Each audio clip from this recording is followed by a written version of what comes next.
Cherlapalli railway స్టేషన్లో ఇద్దరు పిల్లలతో కలిసి విజయారెడ్డి బలవన్మరణానికి పాల్పడిన ఘటనలో విచారణ తీవ్ర ఉత్కంఠత రేపుతోంది. వారం రోజులు కావస్తున్న నేటికి ఆ మిస్టరీ వీడలేదు.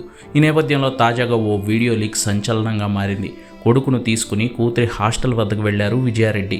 తల్లిని చూడగానే నవ్వుతూ పలకరించింది కూతురు. అదే ఆమెకు ఆఖరి నవ్వు అవుతుందని ఊహించలేదు ఆ కూతురు.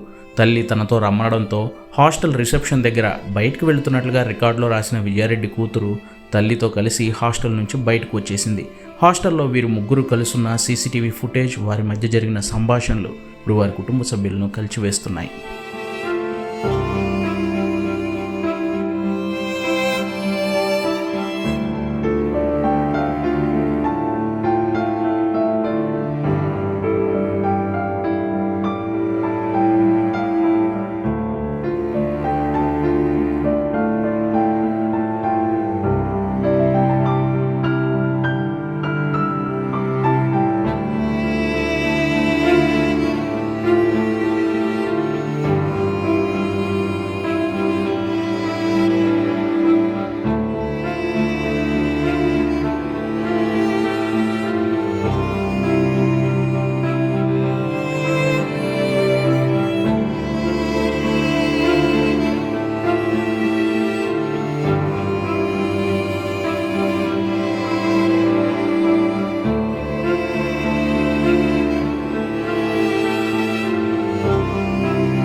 Thank you.